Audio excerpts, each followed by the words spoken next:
What's up, everybody? This is the Booch, and welcome to episode 39 of the Boochcast reviews, Darkside of the Ring. And of course, ladies and gentlemen, as always, I am joined by the one, the only, the broke soulless ginger, Mr. Zach Scott.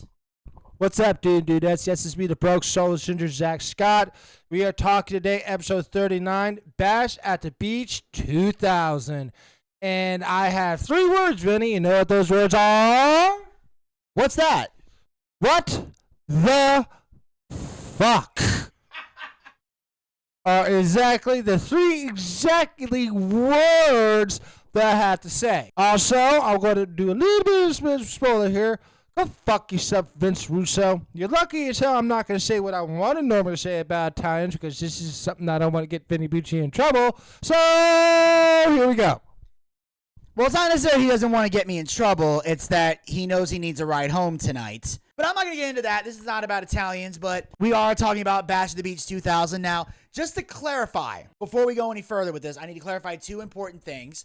The first is, when we say we're talking about Bash at the Beach 2000, we're talking specifically about what was discussed in the Darkside of the Ring episode. The actual pay-per-view itself, if you check the links below for the podcast platforms, you'll notice a link will take you directly to the Bash at the Beach 2000 review that Zach and I did. So we did an audio of all the matches and put that on an audio thing that you can check out after you're done watching this video. But for this video, we're only addressing what was discussed in the video. Basically, Hogan, Jarrett, Russo, Bischoff, all that stuff. Now, the second thing I need to address, and if I don't, you're not going to listen to a word we say for however long this video is going. You notice Zach and I are playing a little game right now. We're playing a little game called Pass the Microphone. Because this go around, we've had to actually hold a microphone to do this. Normally, we have our the thing that's called a blue snowball, even though it's not blue. For some reason, that's the name of the company. So it can be blue, black, red, whatever. It still says blue on it, which is fucking weird. But then again, we live in a society where everything is fucking weird. So it doesn't really, this is the least weirdest thing I've seen. You know, it identifies as blue. Don't assume the color of your microphone. You are so closed-minded. Also, the reason we're playing past the mics is for whatever reason, that microphone's not working. It causes delays. It picks me up or doesn't pick Zach up because Zach has a certain cadence, as you know. And I'm not making fun of it. I'm just saying what the fuck happened. So for whatever reason, he talks faster than this microphone can keep up. So we found the best way to do this is to play past the microphone. Basically, when Zach's ready to talk, I hand the mic to him. When he's done, he hands the microphone back to me. And the good thing about this is we won't be talking over each other or doing anything crazy. We'll be able to stay organized. So hopefully this works. We apologize in advance if it doesn't, or if the audio sounds fucking weird. It's because we're doing what we have to do to get this content out to you. Because we have limited time frames. So we got to get this shit in when we can, ladies and gentlemen. So, in the spirit of that, we shall proceed. As the new millennium dawned, the once industry-dominating World Championship Wrestling was struggling to keep pace with their rival, the World Wrestling Federation. In many ways, WCW's fortunes and future hinged on one key event, Bash at the Beach 2000. Bash at the Beach was one of WCW's biggest annual pay-per-view events. And in the year 2000, it was the stage for an epic clash between two of wrestling's most controversial creative talents, Eric Bischoff and Vince Russo. I got a question for you, Vinny. Who do you like better, even though I already know the answer? Bischoff or Russo? Bischoff. I understand that right there. We're about to get to this right here. But just a thought, like, when it comes to Eric Bischoff, he was a perfect villain boss. When it comes to Vince Russo, he's a dipshit fucking moron. Take it away, Vinny.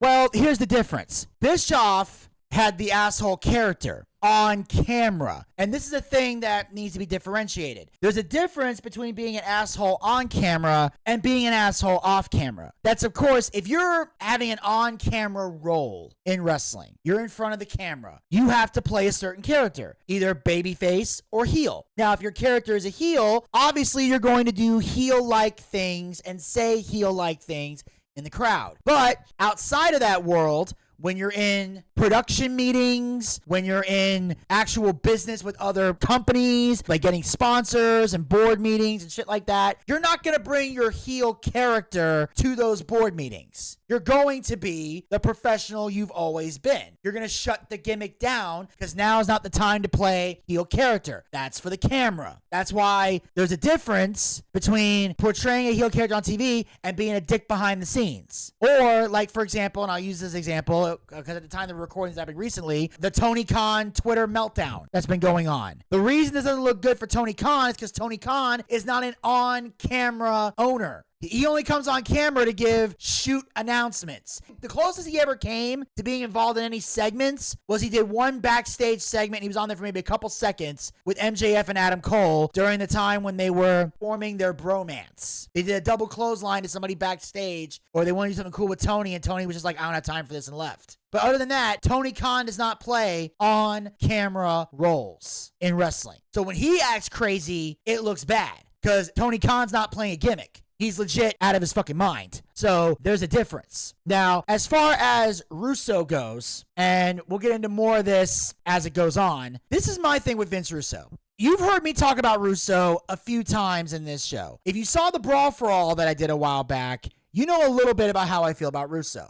And this is what I said. When it comes to Russo and Cornette, because the Brawl for All really talked about the issues between them. It touched on it a little bit during the Montreal Screwjob, but for the most part, Brawl for All, you really got to see from a mainstream perspective how much Cornette fucking despises Vince Russo. Now, this is what I've always said when it comes to the Cornette-Russo feud. 99% of the time, I side with Cornette. The 1% where I sided with Russo was on the Brawl for All. I didn't have any issues with Russo and the Brawl for All. I've never had issues with Russo when it came to the Attitude Era, because the Attitude Era was a great moment in wrestling. To this day, people consider it the greatest era in all of pro wrestling, and it's something that people long for until they actually get edgy television, and then they turn into progressive snowflakes, which reminds them why the Attitude Era can't work today, because a lot of y'all are SAWFT soft.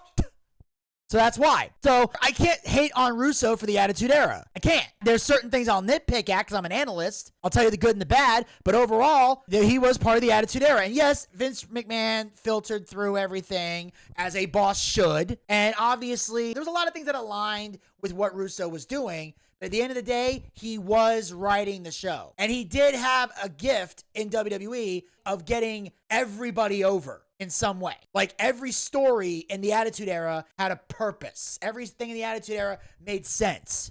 And everybody got over in some way. Whether it was a top guy like Stone Cold Steve Austin or a mid-card, lower-level guy like The Godfather. Everybody had a story, everybody got over, and everything made sense. So there was a method to the madness, and we'll get into more of that a little later. So I don't have a problem with the Attitude Era. Now, as far as Russo in TNA, I didn't watch TNA a lot when Russo was in there. And I only watched bits and pieces. I didn't see every episode. I would just kind of check in every now and then to see what was happening, especially when the Main Event Mafia was going around. It wasn't until 2010 when Hogan and Bischoff and all them came in that I became a full-fledged TNA fan. I hadn't abandoned the WWE, but I then started following TNA, and I followed them religiously for 8 years. All the way to 2018 was when I stopped because I had missed so much Impact. I wouldn't have been able to catch up. And also, I was going through a phase where I was very, let's just say, bitter about the business and how it was treating me. So I had no desire to watch wrestling after that. Eventually, I got back into it slowly. But Impact, I just stopped at 2018. Whether or not I pick it back up again remains to be seen. If Impact wants to hire me to do anything, I am open. I would love to work for them. They're a great company. However, when it comes to the WCW,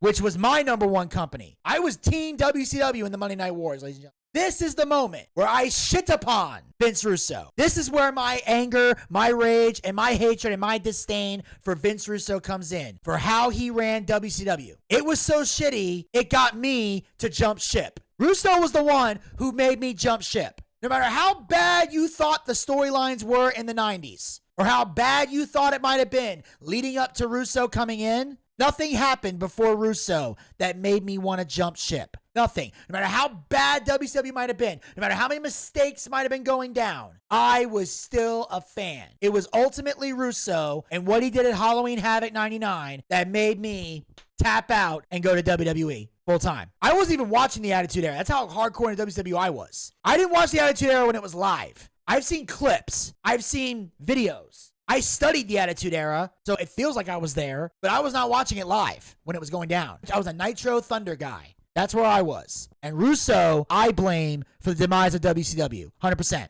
We can debate it all day long, but facts are facts. Before Russo, it was still doing good. It wasn't perfect, but it was good. So that's my stance on the Russo thing.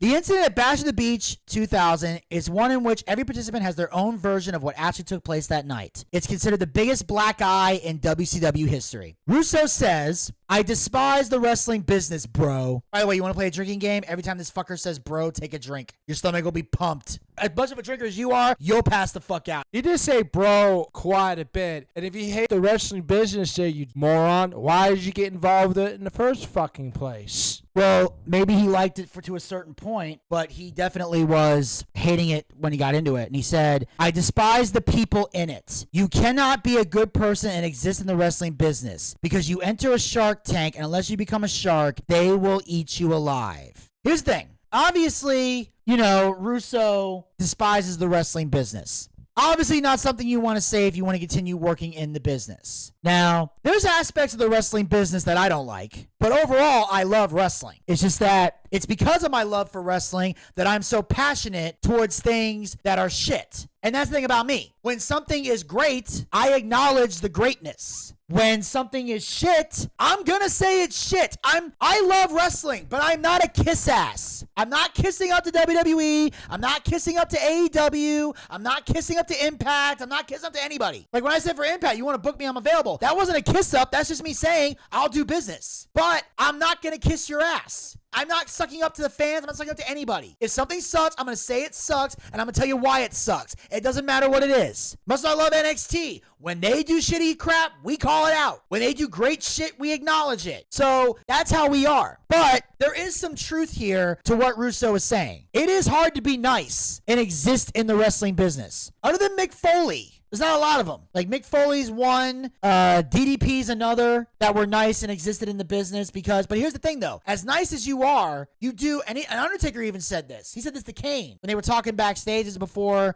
Kane debuted and everything. This is back when Kane was struggling with the Isaac Yankem gimmick. He said, if you want to make it in the business, you got to have a little bit of asshole in you. You don't have to be a full-fledged dick to everybody, but you got to have enough of an asshole in you that you can stand up for yourself, that you're not going to tolerate certain things. And everyone in wrestling has an ego. Everyone. Stop deluding yourself. Even Foley and DDP had a little bit, not a whole lot, but a tiny bit. Because you have to have a tiny bit to make it. Some people have overinflated because that's what it takes to make it. Because you're in a room full of people, at least back then, people were trying to take your spot. If you could be friends with a wrestler, but you make it to a certain level higher than them, suddenly they don't like you anymore because everybody wants what you have. It is a room full of egomaniacs. So yes, it is hard to be nice in the business because if you're too nice, people will fuck with you. And that's life in general. There are people that will acknowledge your niceness and treat you right. But nowadays, that list is very small. There are people who will take advantage of your generosity. I know this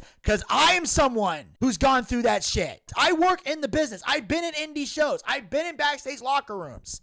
I know there are egos in the wrestling business. It is hard to be nice in the wrestling business because they will eat you alive. They will take advantage of you. Hell, and I'll say it again, the proof is in the pudding with AEW. Tony Khan's a very nice guy. I don't have anything bad to say about Tony as a person. Any negative things I've said about Tony Khan have revolved around him as a wrestling owner. As a human being, nothing but great things. He's a good person, but because he's such a nice person, a lot of these wrestlers walk all over him. They may like him, but they don't respect him. They really don't. They don't respect him. And that's the thing. It's about finding that fine line between being a good person, but also you got to take care of yourself. Like I said, everybody wants your spot. Everybody wants to be where you're at. So if you want to stay in the spot that you're in and you want to keep making your money and you want to keep being successful, you got to do what you got to do to keep that spot. And it might not be popular, it might not be fun, but it's like the old saying goes in wrestling. You can make friends or you can make money. You can't make both.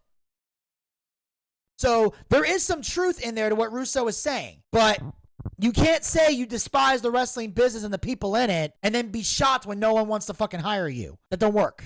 In the 1990s, professional wrestling is bigger and hotter than it has ever been before. As industry leader Vince McMahon's World Wrestling Federation faces a serious challenge to its popularity by an aggressive challenger, billionaire Ted Turner's World Championship Wrestling. So this is when Ted Turner bought the company from Jim Crockett and decided to take it to another level. And that's why, again, this is another scenario where you have a billionaire running a wrestling company. But here's another difference. Ted Turner, even though Ted Turner did not have insight wrestling knowledge, he understood business. He was a businessman, and he hired people to run this company that understood wrestling. On some level, they understood wrestling. Whether they were deep in the business, or they had knowledge of the business, or they had passion for the business and were willing to learn the business from other people. Like, he's like, I'm going to hire this person, and he's going to run that company for me. And I'm going to make a ton of money. And Ted Turner's not going to come in and tell them how to run a wrestling company.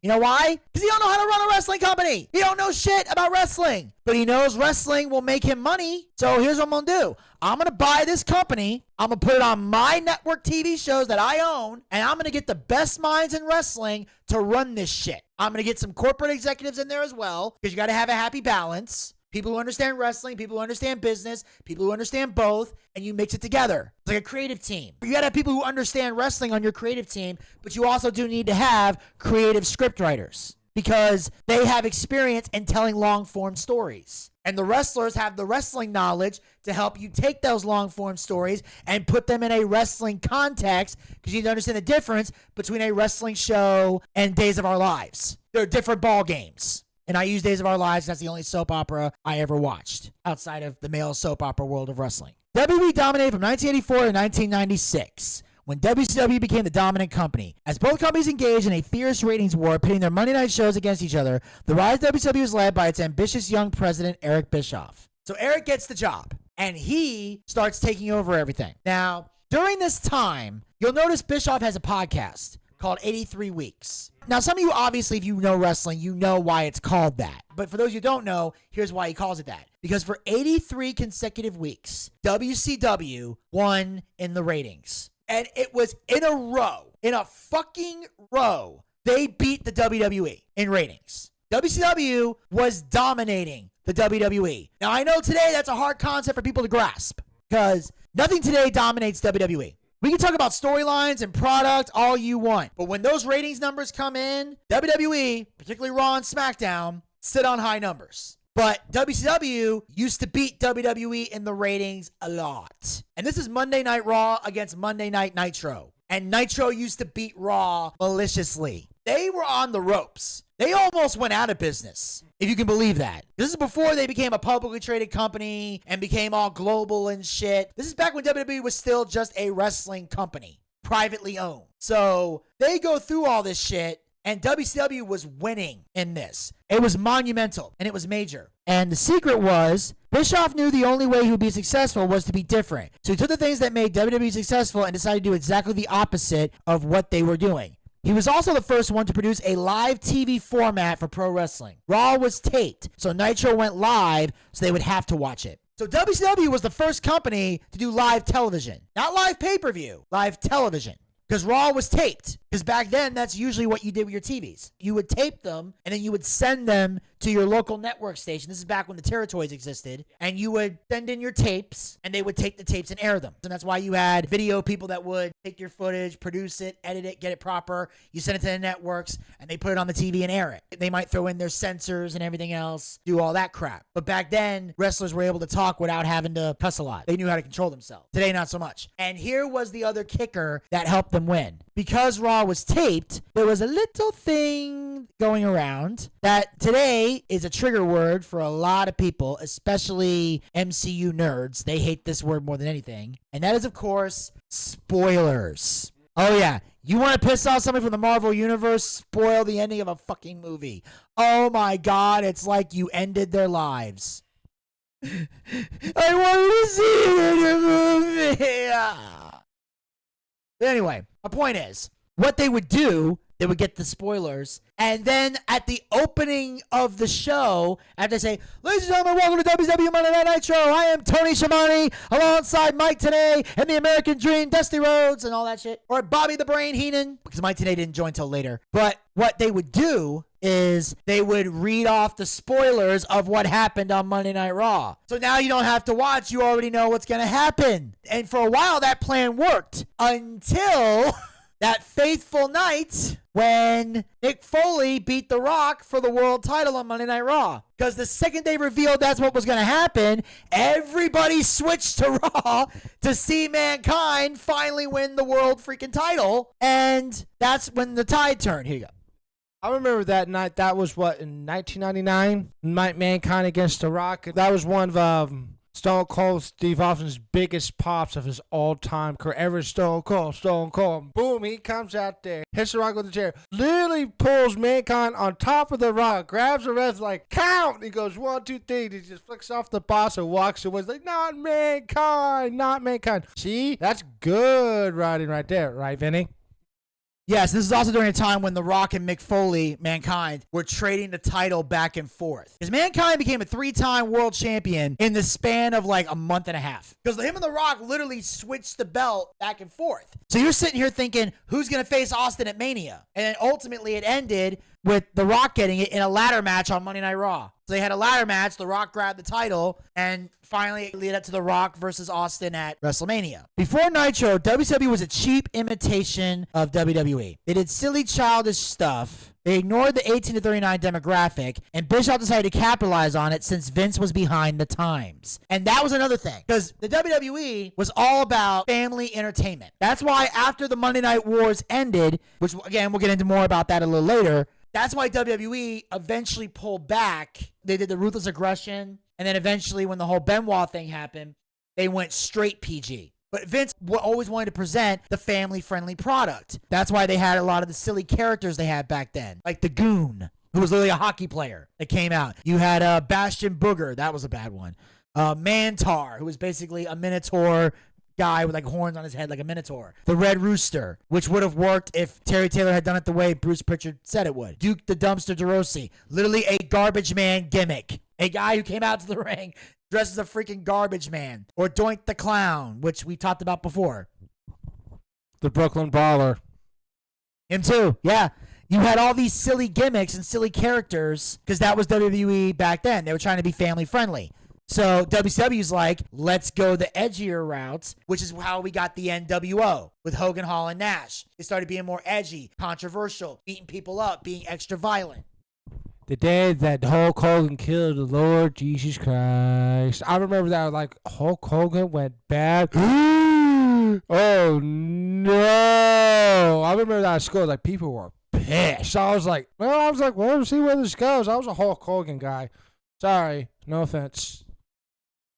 None taken. Like, it's nothing wrong with that, but I'm just saying that's why they started bringing out the edgier television, and it was that edgy television, the NWO, and all that stuff that made Vince finally go, okay, if I want to win this thing, we got to rebrand the company, and then he brought in the Attitude Era, and that's when the Attitude... So the Attitude Era was created. This great era that everybody brags about only existed for one reason and one reason only, to compete with WCW. Because one thing about Vince McMahon, he doesn't like to lose. Vince McMahon does not like to lose anything. That's one of the reasons why he was rebranding NXT, because they lost to AEW in the ratings. They did. There were a couple times where NXT won, so it wasn't like a total destruction, but it was bad enough to where Vince was not happy. Because Vince does not like to lose. Vince is a competitive motherfucker, and he plays to win. Before launching Monday Nitro, Bischoff aims to legitimize WCW by headhunting major talent and poaching Vince McMahon's biggest star to be the face of his company. Bring in Hulk Hogan changed the perception of WCW. They were no longer seen as a secondary promotion, and they finally took him seriously. Where Hogan goes, the money goes.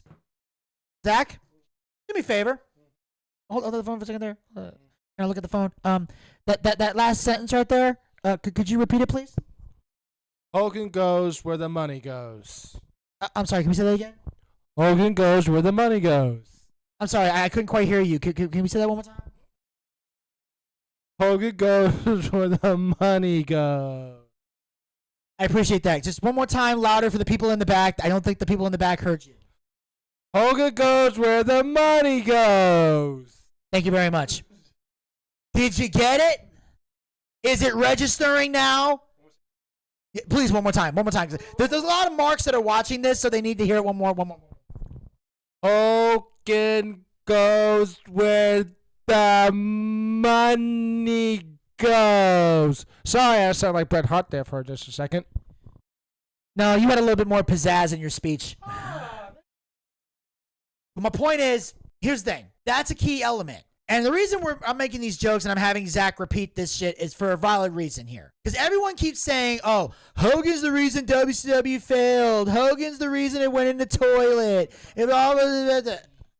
That's a bunch of bullshit, you fucking morons. Hulk Hogan was money. Because he was the biggest star in wrestling. He was. It legitimized WCW in the eyes of the general public. Because that's a key thing. You're trying to bring in another fan base outside of wrestling. Because here's the thing about wrestling fans, and we know this to be true. And I'll even say this to the marks. This is where we're all on the same playing field, okay? I know sometimes I talk like I'm high and mighty, but it's only because I have common sense and logic. So that puts me on a top pedestal, just having those two things. But I will say the one thing we all have in common is this. We all love wrestling to the point where we're going to watch no matter what. Pretty much. Now, granted, there's some things I've given up on. For example, after All Out 2023, I pretty much crapped out on AEW. But in general, most wrestling fans are going to watch every week. The wrestling fan's not going anywhere, especially today. No matter how much you claim to hate it, you're going to watch every week. And they know that. They want to get the casual fan that's going to flip through the channels and see who you want to see. And I'll even use AEW as another example. When AEW first started, people were excited to a degree. Okay, there's a new company starting up. Who's in it? It's Cody, the Bucks, Kenny Omega. You mean the guy that did that All-In show at the MGM Grand? Yeah. So I thought, oh, it's going to be another one of those. Okay, might be another indie thing. But the moment it was revealed that Chris Jericho signed a 3-year deal with AEW, guess what? People paid attention. Because that's why people took AEW seriously. Because you signed Chris Jericho. Oh, shit. Jericho's here? Because everyone thought Jericho was going to go back to WWE and do something else. We expected to see him at the Royal Rumble in 2020. That didn't happen, did it? No. He went to AEW, and you know what they did when he went to AEW? You know what they did? They made him the World Heavyweight Champion. Why? Because they wanted to legitimize this company. Hey, we're not here to fuck around. Or so we thought. But at the time, they were trying to establish that we are to be taken seriously. And for a period of time, people did. That's why when a lot of the WWE guys were coming in, it was legitimizing this company. Because all they had were a bunch of indie guys. And in the beginning, Tony got kind of a free pass on that. And the reason he got a free pass was because when you're starting up a company, you got to have a roster. So you got to grab people that you can grab. Because a lot of guys got WWE contracts, so they can't travel everywhere. So I got to grab these indie guys from these indie feds, try to bring these people in to build a roster. But then eventually, once the round of cuts started happening and people started getting fired, all of a sudden Tony's like, ooh, I can now grab some of these guys. And that's what he did. House of Black came in. You had John Moxley showed up. Keith Lee showed up. Swerve showed up. Christian showed up. Bryan Danielson. Adam Cole, baby. They got CM Punk to come out of retirement. He was sitting at home for 7 years. Boom, he's back. Edge is there too now as well. Yes. But I'm saying, once they started seeing opportunity, they started bringing these people in. But as you're bringing these people in, here's the mistake that Tony makes. Once you got stars and legit wrestlers in your company, that's when you need to phase the indie guys out. Okay, which one of you indie guys actually has a future in this business? Those are the ones that need to stay. The ones who are not cutting it and are not to be taken seriously need to be sent back to the indie. Get the fuck off my show. Go, go, go. Need to bring the stars in, start fading people out, and keep the people that are actually going to draw you money. With Hogan coming in, it legitimized WCW as a threat because you have the biggest star in wrestling. Regardless of how you feel about Hogan, he is the biggest star in wrestling, or was at this time. He was the Mecca. He was the man. He was a global mainstream star. Everyone knew who Hogan was. Everyone. People who didn't watch wrestling knew who he was. When Hogan was on the TV, it got attention. And Bischoff did that. He was grabbing people. He eventually brought in Lex Luger. Luger had a contract. Boom, brought him in. Macho Man. He was tired of being a commentator. They started bringing in Kamala. They started bringing in Earthquake. Started bringing in fucking everybody. Now, of course, they had to change their names. Hell, they brought in the Big Boss Man. They had to change some of their names, but they made it work. Later, Eric Bischoff gets a call from DDP, Diamond Dallas Page, who says Scott Hall is looking to leave, where he was Razor Ramon at the time. So he signs Scott Hall, then a week later gets a call from Kevin Nash. That's when Eric decided to use them along with Hogan to form the New World Order. Hall and Nash came out as if they were invading from the WWE with their biggest star as the leader, who shocked the world with his heel turn, ironically, 4 years before the incident. They left WWE in the dust and beat them badly. So this was Bash at the Beach 96 when Hogan turned heel. And I still remember the promo. It was like, Hulk Hogan's here! Hulk Hogan is in the building! You're damn right he is! Go get him, Hulkster! And then Bobby Heenan, everyone thought he fucked it up. He's like, whose side is he on? They're like, what are you talking about? Whose side is he on? What are you talking about? They thought Bobby Heenan fucked it up. But here's the thing, though. Because Bobby Heenan was so anti-Hogan on the commentary, no one thought anything less of it. Plus, again, you gotta remember, Hogan being a bad guy around this time was unheard of. He's one of those guys that's like, you never thought he'd turn heel. So Hogan's coming in, they're doing all this crazy shit, and then he's like, he rips the shirt, and they're yelling, go get him, Hogan! Go get him, baby! Come and get some of this now. You see Nash looking scary, and they're like, who's bad now, boys? Like, everybody's excited because it's like, Hogan's coming to save the day. It's like, oh, you guys are screwed. Then all of a sudden, drops the leg on Savage, and fucking the place went nuts. Like, everybody was like, what the fuck? People were crying. They were throwing garbage in the ring. They threw trash in a wrestling ring. Do you know how much heat you have to have for people to throw garbage in a wrestling ring? They don't do that at all today. I'm just saying, but they were throwing shit, and I've seen it happen 3 times in wrestling. First was that NWO thing. The second was when Bully Ray formed the Aces and Eights in TNA, and the third time was when Matt Cardona beat Nick Gage to win the GCW title. But the WWE isn't down for the count, as fans eventually began gravitating to a new generation of superstars and a radical new approach to wrestling storylines introduced by a brash young writer named Vince Russo. So now Russo is joining the WWE. And this is right around the time the Attitude Era is being formed. So Russo's now coming in. Because at first, this is Russo's background. He once ran a video store. That was what he did as a shoot job. He worked in radio for a while. And he also was working on the magazine. So I don't know if some of you remember this or not, but WWE used to have its own magazine. They had 2 magazines. One was called the WWE Magazine. The other was called Raw Magazine. And I know this because I have a fuck ton of magazine subscriptions. I literally have an entire stack that are all just John Cena on the cover. In fact, they just used to have like the Divas posters in there. I got no problem saying this. When I was a teenager, _highlight teenager. It doesn't happen anymore. But up here on the ceiling, in fact, right above me right now, when this used to be my bedroom as a kid, I didn't have a podcast studio back then. I literally had the Diva posters pinned to the fucking ceiling. So that I can see them while I was shaking hands with Ben Franklin. But I had them like sitting up there. I just lay in my bed and just look up. And they were right there. Yeah. One time my mom walked in and went, you gotta be fucking kidding me. I don't care. As a teenager, what do you want me to do? Now, Russo says, writing a wrestling show is not rocket science. And one of the things I said to Vince when I first sat down with him is, Vince, that wrestling handbook gets thrown out the window. And I said, Vince, from now on, they think we're going to go left, we're going to go right. Now, all of a sudden, week to week to week, they don't know what's going to happen. The idea of Crash TV is, I am writing that TV like the viewer at home is sitting there with the remote in his hand, begging me to give him the opportunity to see what was going on the other channel. So it would be short match, backstage segment, vignette, short match. Fight in the locker room, vignette, boom, boom, boom, boom. And you are not giving the viewer the opportunity to, let's see what's on Nitro. That's Crash TV. Now, again, to an extent, I see where Russo's coming from. Now, obviously, the wrestling handbook can't get completely thrown out the window. And this was Russo's problem. And why there was a good thing he had a creative team that was there to help him with all. Because you have to have a happy middle ground. That's Russo's problem, and it's also Cornette's problem. And I'll say that. Russo ignores the wrestling completely. Cornette focuses way too much on it. So Cornette is too old school. Russo is not old school enough. That's why I've always said, even though it will never fucking happen under the sun at any given time, if Russo and Cornette could bury the fucking hatchet and create a wrestling show together, blending their ideas, it would be the perfect wrestling show. And maybe have somebody in there do a series of checks and balances. Because Russo is great at writing stories. Cornette is great at booking wrestling. So if you blend the two of them together, it would work. It'll never happen. But that's the issue. Is Russo would always want the matches to be as short as possible. Which in some cases can work. But in some cases, it shouldn't. It depends on the match and who's involved. That's the key thing. Like, if it's a main event match, that main event match should not be short.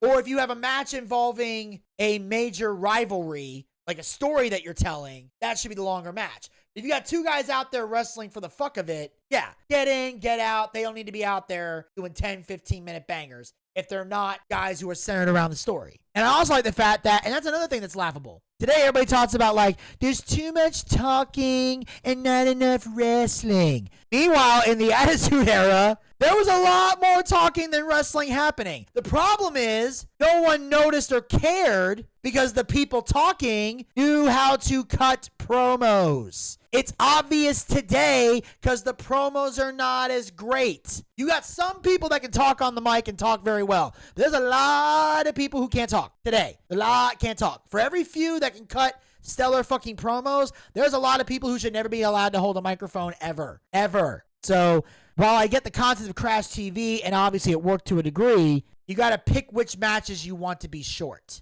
Because there has to be some type of wrestling or brawling involved because you are writing a wrestling show. So at some point, we're going to want to see some people wrestle. But the matches that don't have a story or emotion behind it, those are the ones that need to be short. Your main event needs to be long. Unless there's fuckery going on and there's a story you're trying to tell to build to a pay-per-view. Then your main event can be a little short if you're trying to tell a story to build to the pay-per-view. Because that's what TV was designed for, to build to your pay-per-view to see the big fight. Russo's concept on Crash TV plays a key part in turning the tide. It seems the WWE is back on top, beating WCW every Monday night. By 1999, they were losing money, and it was like the Titanic about to hit the iceberg. The budget starts getting slashed, and eventually Eric Bischoff is let go because he was fighting against it. This is why in 99, we started seeing a lot of problems, because WCW is cutting the funding because the ratings are going down. Turner Broadcasting is doing this. And that's the problem, because it's like, if you take away my money, you limit what I can do. And Bischoff's trying to fight against, like anybody would.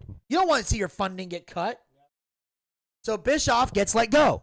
Bischoff's gone. Turner executives relieve Bischoff of his creative duties, while rumors emerge that Russo is overworked and frustrated in his role at the WWE. At the time, WWE added a second show called SmackDown, and Vince Russo didn't get a raise. Okay, here's what I'm going to say about this. Russo feeling frustrated in his role at WWE.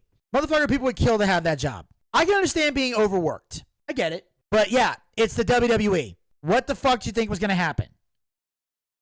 You're working for Vince McMahon. Wrestling is an overworked job. I know this. Hell, I've worked in the management section on the indies. I know how exhausting it is. It ain't fun. It is not fun. I'll tell you right now. The only time I had fun working for management in an independent promotion was when the show actually started. That was the only time I had fun. Everything leading up to the show and everything after the show was a fucking nightmare. I am not like, it's a fucking nightmare. And Zach knows that after only working one show. I worked several in that environment, bro. So I'm telling you, it's not fun. But that's what you expect when you're in wrestling. But the difference is, Russo's getting paid a buttload of money to be overworked. I wasn't making a buttload of money, so I had a right to be pissed off. If I had Russo's salary, I would have never complained about working a management and wrestling a day in my life if I had his money. Now, he also said he didn't get a raise when a second show was added. I do agree. You give somebody more work, you should also give them more money. Because I'll tell you this right now, if that person quits, who are you going to put in charge of that? How many people are going to put up with that shit? Because that's the thing. If you're a boss who has a reputation for overworking employees and not paying them properly, eventually you're not going to have anybody working for you. Or you're going to find it very hard to find people. Or you're only going to find people that are working because they need the money and they have no passion behind what they do. So I do agree. If you're going to add a second show and give Russo this much fucking work, he should get a raise. That should reflect in his check, especially if he's the guy that's helping you destroy the competition. Russo later went to McMahon's office and said, Vince, I want to be able to move my family closer to my wife's family. So my wife isn't alone and she has help raising the kids because, Vince, I'm never home. McMahon says, Vince, you make enough money. You should be able to hire a nanny to take care of your kids. You don't tell a proud Italian man who loves his family to hire a nanny to watch his kids. At that moment, he was done, and by the weekend, he was at WCW. Okay. I know why Zach is laughing, because we talked about this a little bit off air. Now, there is some truth again. Russo tells a little bit of the truth and over-exaggerates shit. But here's the thing. Italians, and I say this as an Italian, we're very, very, very big on family. Very big on family. I'd say more so than Vin Diesel. Like, Vin Diesel is like all about family, not as much as the Italians are. We're very big on taking care of our families, doing right by our families. You know, even the most harshest Italian mob boss has heart to their family. In fact, a lot of times they'll do something. They tell the guy, have a heart. And he'll say this, hey, my heart is to my family. My brains and my balls are for business, and this is business. That's how we are. We save all that mushy shit for our families, our wives, our kids. Italians are very proud with family. Italians very proud about that. So he says, hire a nanny to watch your kids. Now, that was insensitive of Vince McMahon, to say that. And it was a dick move. But also, Russo never being home, that unfortunately is the price you pay for being in the wrestling business. It is. And Bruce Pritchard used to talk about this. Vince McMahon would hold production meetings while he's on vacation. He would literally be on vacation with his family and would still set aside time to go over shit. Hell, Stephanie McMahon, when she was in school, she used to play the girls' basketball team. Vince literally went to his girls' basketball game, and he had Bruce Pritchard and Pat Patterson and fucking everybody came to the basketball game, and they would sit in the bleachers and go over booking while Stephanie's down there dribbling. And every so often, Vince would look out the corner of his eye if Stephanie had the ball, making a shot. Way to go, Stephanie. That's good shit. All right. And then go right back to this. Or like the ref. Hey, pal, she just fouled my daughter. He's like, sir, I didn't see a foul. You're fired. Vince, you don't work for the school. I'll own this school by tomorrow, damn it. Vince was a workaholic. When someone is a workaholic, they don't want to hear the I'm never home speech. And that's why I would tell people, don't have a job where you travel a lot if you're a family man. It's not a fun job to have if you're one of those people that's worried about being away from your family. Part of the reason I don't mind doing jobs like that is because I ain't got a family.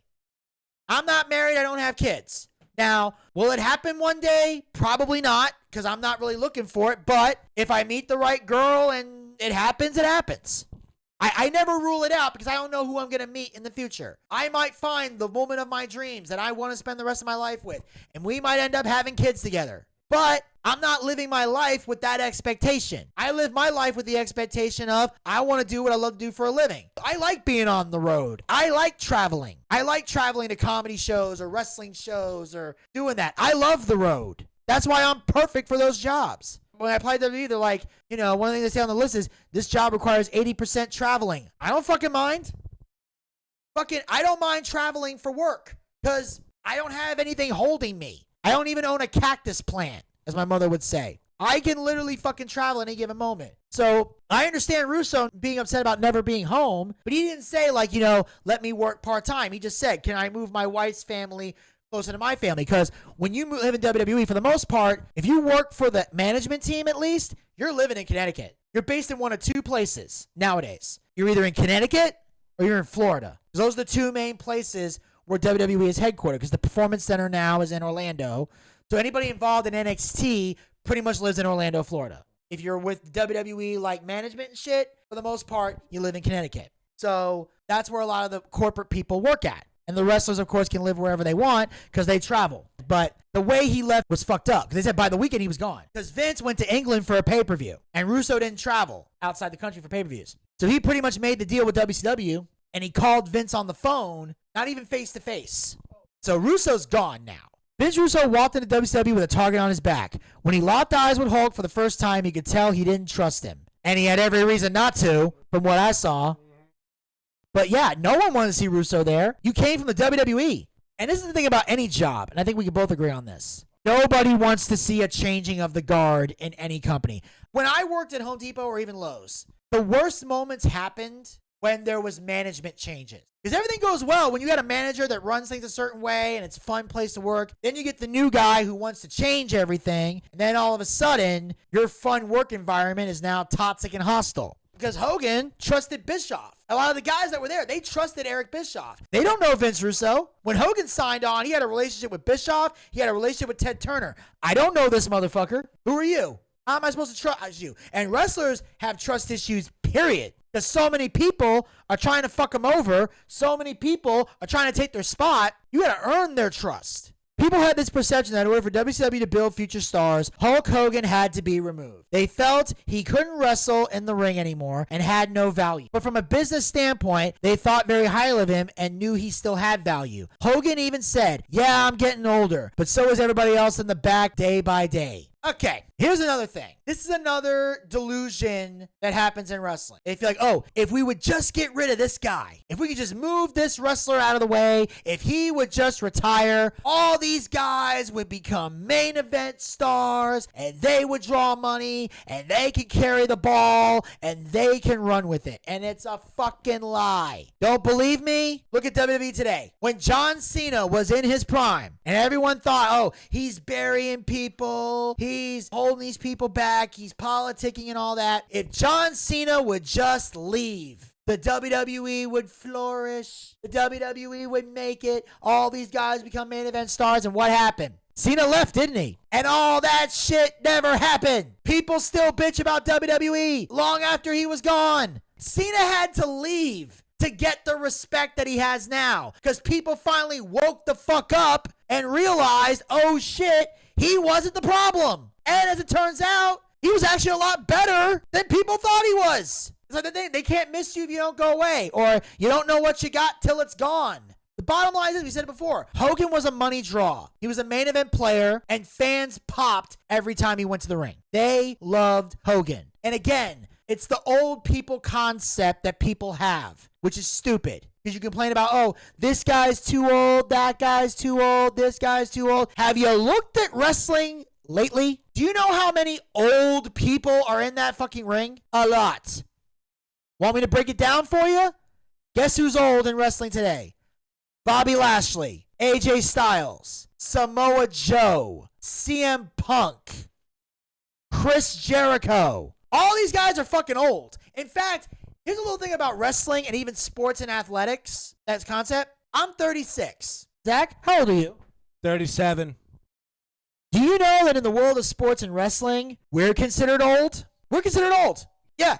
Now, granted, people hear how old we are, and what's the first thing they usually say? Oh, you guys are babies. Really? Everybody else thinks, oh, we're young and we're sprung. But everybody else is like we're old. Because usually in your 30s is when people retire from sports. Except for DDP, who started wrestling at 35. His career took off when he was 40. And then by 43, he won the World Heavyweight title. Like, fucking being old is not always bad. And there's a reason why these so-called old-timers can still get in the ring and go from time to time. They might not be able to do the full time on the road like they used to. They can come in for a one-off. And you know why? It's because of one key word that we love to say, and say it with me, Zachary. Psychology.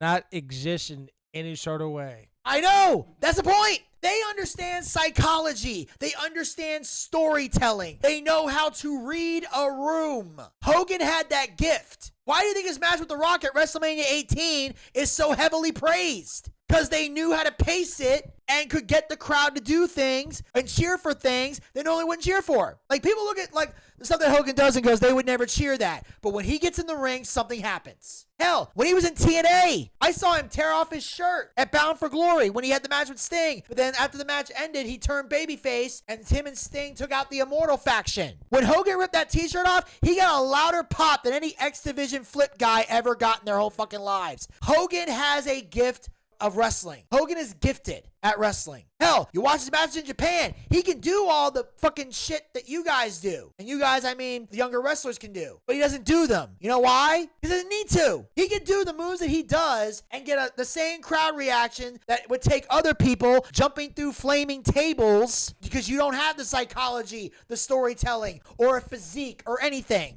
Hogan looks like a wrestler, he walks like a wrestler, he talks like a wrestler. Most wrestlers today barely look the part. Most of them can't cut promos because they focus too much on the acrobatics. And a lot of them, when they walk to the ring, don't have a badass vibe to them. Hogan was the total package of wrestling. Very much so. Now, granted, his nickname wasn't the total package. They gave that to Lex Luger. But Hogan had that gift. So yeah, he was getting old, but he still knew the game and could still do the things that he could do. And he had some pretty damn good matches in his later years as well, not just in his prime. So yeah, this whole delusion that Hogan needed to be removed was a fucking lie, because even after eventually Hogan left, did the company get better? No, it didn't. Did the stars that you wanted to see flourish? Did they eventually flourish? No. Did the ratings go up? No. Did they draw money? No. Are they still in business today? No! It didn't fucking happen. So, yo, Hogan leaving did not make the company better. Taking the reins of WCW in October of 1999, the day I walked away, Russo begins reshaping and reimagining the company's flagship show, Monday Nitro. He brings the same shock value from WWE to WCW, and eventually the audience becomes desensitized to it, and also it didn't fit with the Southern style of wrestling. This is another key element. WCW was, as Gator likes to call it, listen, children. Ginger, come on over, Ginger. Come over, Ginger. See, this is what I like to call Southern wrestling. This is the real, actual wrestling. You see, this was the Southern wrestling, the old school, the kayfabe, the art form, and how it's properly done. Women's allowed in this type of thing today? Well, you see, WCW didn't have a lot of women's wrestling, which it may or may not have been a factor in how the ratings went up, because they did have a couple of women's matches, but only some of them were good. Most of them were the shitty. But they did women's wrestling right. You see, you have one women's match. You're supposed to have one, because one for the ladies' action, for everyone to see. Not all over the card. See, you got two in the ring, the rest in the kitchen. No. What? What did I say? Yeah. What? I'm just saying they were. But the. Okay, what? The women can't have catering? Is that, that's pretty sexist, Zach. That's pretty sexist. The ginger's being sexist. Okay, yeah, no. Bad Gator. Okay, yeah, he's going back to the basket now. Here's Winnie. I just want him to have some catering. Okay. But no, I'm saying that. It's true though. They literally tried to bring the edgy stuff. Like at one point, they had a Viagra on a pole match. That's how crazy it got. They had Terry Funk had a bunch of guys in a faction. They called themselves the Old Age Outlaws. Yeah, you heard that correctly. The Old Age Outlaws. They started becoming like the WWE. Even the vibe of the show from the 2000 to 2001 completely changed. The set design changed. They tried to copy the WWE, which was not good. Because back then, WCW was its own thing. You very seldom in WCW saw table matches. And usually if there were tables involved, it was usually the Public Enemy. Because they were, in addition to the Dudleys, the Public Enemy were also known for putting people through tables. But you saw it rarely. In the Russo era, it happened all the time. They started to go the real edgy route and started trying to bring the Attitude Era to WCW. It didn't connect with the fans because it's not what the Southern style wants. They want to see wrestling. They want to see fights. Yes, they want promos and psychology and storytelling, but not to that degree. It's a different environment. And Russo couldn't understand that because, again, the North and the South, even though, granted, there's been a lot of progressive, and I mean this in a positive way, not the libtard way, there's a lot of progression happening in the world. So now, today, you see different people from different environments in different ways.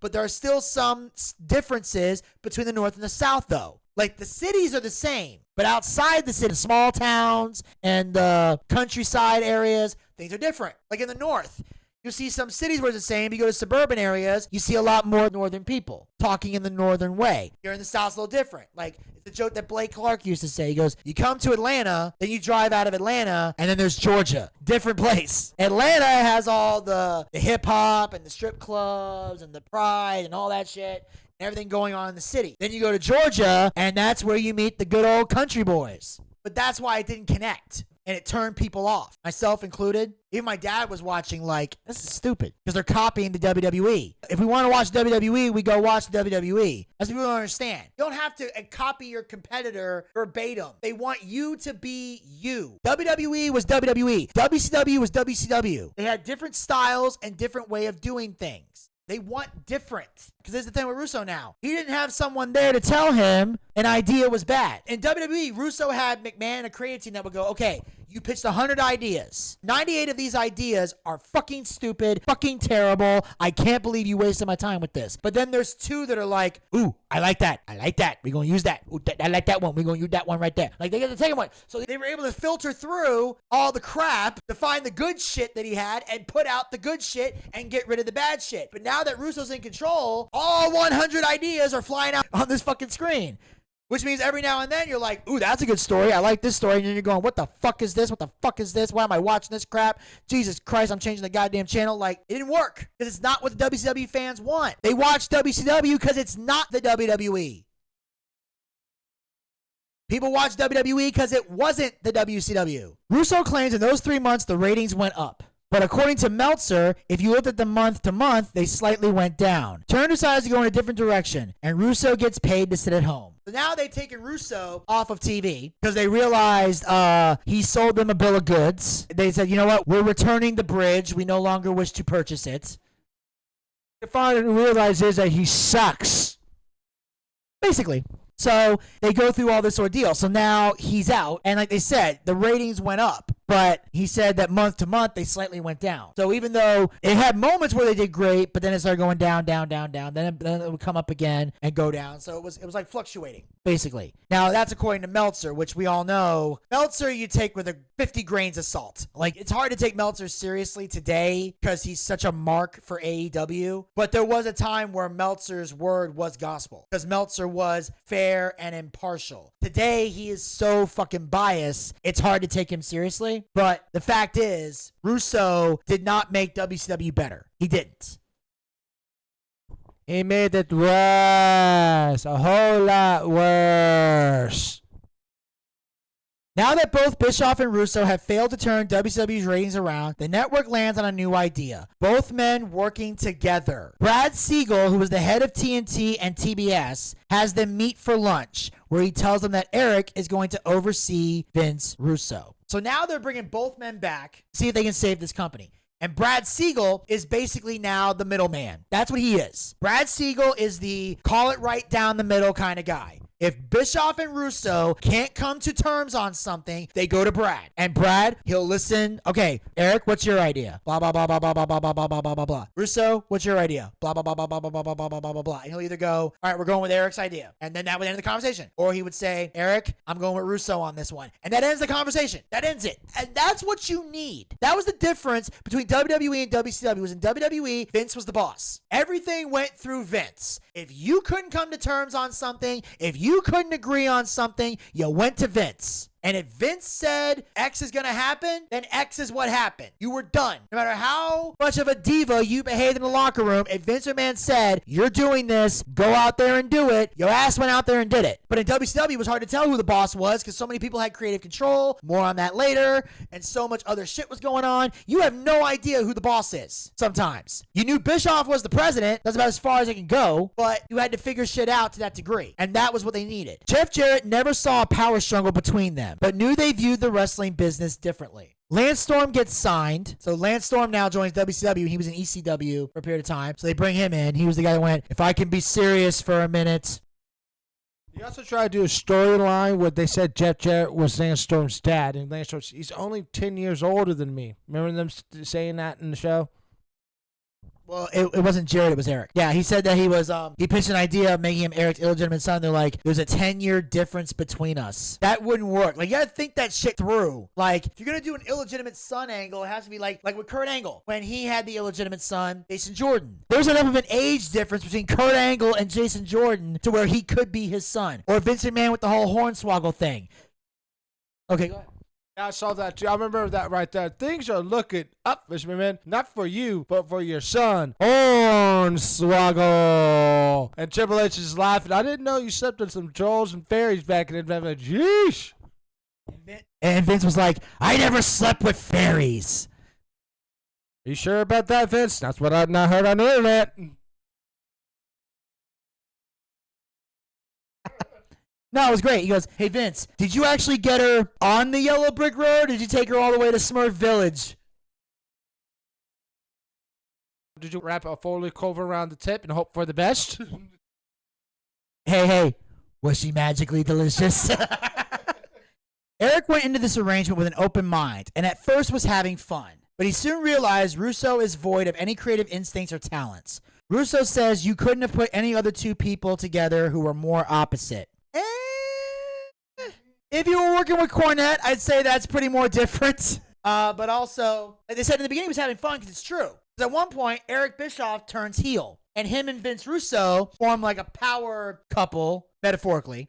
You know, by power couple, I mean like they're not dating. There wasn't a gay storyline. They were just like, hey, we're going to use our power and influence because Russo became an on-camera figure during this time. Which, ironically, I was talking to Buff, and Buff said that when Russo first came in, he called a meeting with all the top guys. And he said, I want you to know I'm here to write the show. I am not going to be one of those guys that appears on camera. And surely enough, he ended up appearing on fucking camera. So at first they were having fun, but then Bischoff, like he said, he realized how bad Russo was at the job. And actually, Bischoff and Cornette, who didn't like each other for years, they actually bonded over the fact that when he found out that Bischoff hated Russo as much as Cornette does, he's like, the enemy of my enemy is my friend. So they were able to bury the hatchet over the fact that a mutual hatred of Vince Russo. With WWE in trouble, the company's survival hinges on reversing its downward spiral. Eric Bischoff and Vince Russo devised a storyline designed to play off the real-life backstage drama and the tension between Bischoff's veterans and Russo's desire to push younger talent. It was called The Millionaires Club versus The New Blood, where now the young guys are going to get an opportunity to shine. It felt relatable because it was old versus young. This, ladies and gentlemen, right here was where the company is now going to shit. If it wasn't going to shit before, it sure as shit is now. Because this storyline was god fucking awful. Because basically, the Millionaires Club basically consisted of Hulk Hogan, Ric Flair, Kevin Nash, DDP, Sid Vicious, Randy Savage at one point was in it. Sting was in the group. I think Luger was in there too. Basically, all the legends were in one group because they were considered the old guard. The New Blood had like Billy Kidman, Rey Mysterio, Disco Inferno. I think Buff Bagwell was in the New Blood as well. I can't remember if Steiner was. I think Booker T was in that group. Jeff Jarrett, I think, was in that group. Goldberg turned heel and got in that group. So yeah, it became that kind of thing. It even got to the point where here's how bad this storyline was. On two separate occasions, do you want to know who fought back-to-back in two pay-per-views against each other? Are you ready for this pairing? Are you ready? Are you ready?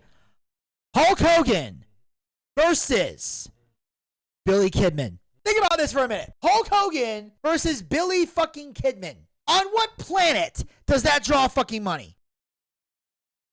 It doesn't. Also, there was one good thing that came out of this feud, though. If you ever watched Slamboree 2000, I saw this years ago. When I was at Lowe's and I was stuck at the register, I would watch pay-per-views for the hell of it because Gator and I made such a long-ass list a while back. I was just watching a bunch of them for the hell of it. I wasn't really taking notes. I was just watching. And I saw the match between Kidman and Hogan at Slamboree 2000. Please go watch that match and then come back and tell me Hogan doesn't know how to wrestle or work. This motherfucker sold for Billy Kidman. The guy that everyone says, Hogan never sells, he no sells, he don't sell any for anybody. Motherfucker sold for Billy Kidman and made Billy Kidman look better than any cruiserweight ever did in his whole goddamn career. Hogan took the Billy Kidman scenario and made it work. And Hogan even changed his gear during this time. Because for a while as the good guy, he was wearing the yellow and red. But eventually he would come out in like jeans and like a leather vest. And the vest would say FUNB, which stands for fuck you new blood. So Hogan would come out in like the do-rag and everything. He would come out and fight. And it all became like a crazy war amongst the young guys and the old guys. And you see this scenario happen a lot, like with the Main Event Mafia against the TNA Originals, or the Frontline, as they call them. Another example was in AEW, the female AEW roster against the Outcasts. So they kind of do like, hey, old against young, established stars against the new guys. Now, if done properly, it can be a good storyline. But the reason it didn't do well was because A, it didn't register with, again, the Southern audience. This is a totally different fan base. It didn't resonate with that crowd, first of all. And second of all, it didn't work because Russo was clearly doing this story to kick out the old people. You're not doing this to elevate. What's in it for the veterans? Nothing. You're basically letting these young guys get in the ring. The young guys are benefiting because they're finally wrestling with the top guys. And some of them are even going over, which I'm still trying to process some of that shit. But here's the issue. You're not giving the veterans any motivation to get behind this storyline. They want to know what's in it for us. Do we get anything out of this? Or are we just here to give? Because guess what? These guys were not at a point in their careers where they were ready to just give and give and give. Eventually they would get there, but they were not at a point in their careers where they were ready to just be like, hey, our careers aren't over, jackass. We're not ready to ride off into the sunset. You think we've run our course? We're not done yet. And they proved that when they went to WWE later. A lot of them went up there. They were able to prove, hey, we still got some life left in us. We're still ready to fucking go. Despite their efforts, Bischoff and Russo's storyline fails to win over fans or improve their ratings. No shit. Eric got sick of Russo, and Russo called Brad Siegel and said, put Eric in charge of the show. But Siegel wanted Russo to write the show. The next time they saw each other was at Bash at the Beach. So that was it. They're now going through all this shit, but, you know, Eric is in charge, technically. Vince is still writing the show, because the whole concept was they wanted Russo to write the show, but Eric was supposed to oversee it. Basically, be the filter that Vince McMahon was. Like, hey, okay, you're going to write the show, but I'm going to tell you, hey, okay, here's what we're going to do, here's what we're not going to do, this is going to work, this is not going to work. Like, he was a supervisor. His script required his approval, but they're clashing because Bischoff's disapproving of things that Russo is so sure will fucking work. In the week leading up to the pay-per-view event, Russo prepares the show with a focus on who will emerge the next world champion. Russo walked into the creative meeting and threw out a question. He said, if they could put the WCW world title on anyone in the company right now, who would it be? And they all answered Booker T. At the time, Jeff Jarrett was the champion, and he's in a storyline where he was defeating multiple legends until it was time to switch the title to Booker T. They were having Jeff beat all these legends and go over and get this momentum, and then Booker T was going to wipe him out. To add more energy to the event, Russo made the decision to give Jeff Jarrett one last win before losing the belt to Booker T. A win over Hollywood Hulk Hogan. Because now Hogan's going back to the Hollywood gimmick. He eventually started getting rid of the FU New Blood. Once the Millionaires Club New Blood storyline finally went in the shitter, he decided to just be Hollywood Hogan again. Bring back the edgier, Hogan that we knew from the NWO times without saying NWO. Russo wrote the match, with Hulk looking strong, but not going over. However, Hogan and Bischoff had a completely different idea. Bischoff said what Russo wanted to do didn't matter because Hogan had 100% creative control over his storyline and how his character was presented on TV. Okay, here's the thing. We can sit here and debate all day long about whether or not we think it's fair that Hogan has this creative control clause in his contract. Some people say it's bullshit. Some people say it's valid. My personal opinion, I don't think any wrestler should have 100% creative control. I don't. And here's why. Because anybody that has 100% control over something is capable of abusing their power. I think there needs to be a reasonable creative control clause. And by that I mean, if the talent has a better idea than what you're presenting, then they should be allowed to listen and go with it. Or if they think that an idea is going to bury them or is incredibly stupid,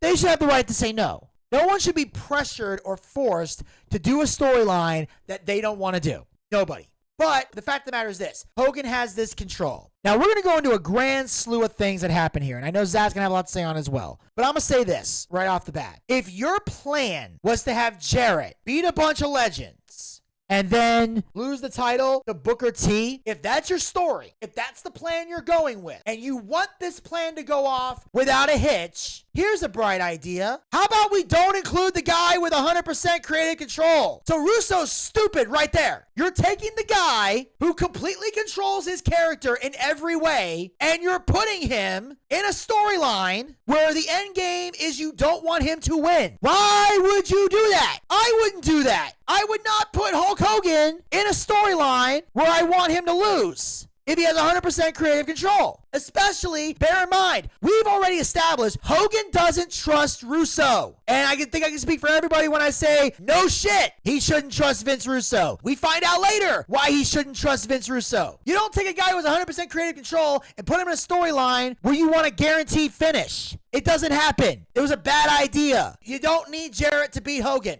You could have did this whole fucking thing, throw in Ric Flair if it hadn't happened already. Ric Flair loves to do jobs, apparently. Find somebody else. Or, here's an idea. Just have him go to Bash at the Beach and just have Jarrett versus Booker T. And give Hogan somebody else. There's a fucking bright idea.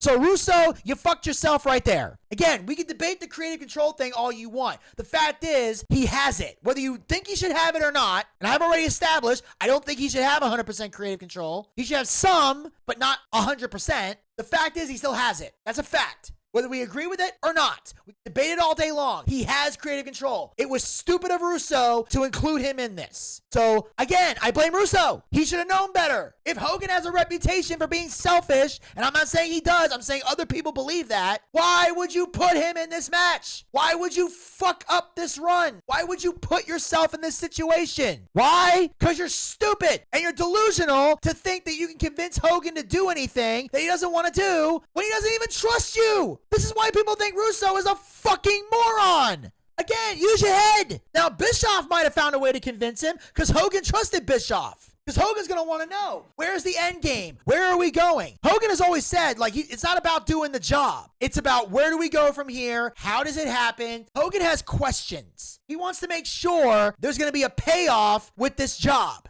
Hogan's not going to job just a job. He's going to job if it's for the right reason. What am I jobbing for? Where is the benefit? Where are we going in a few weeks? And that's the problem with Russo. He never had long-term plans. He did everything week to week to week to week to week. Russo did not understand the concept of long-term planning. Vince McMahon had long-term planning. Russo did not. And Hogan don't do short-term plans. He wants long-term, where are we going? Because he was used to that shit when he worked with Vince in WWE.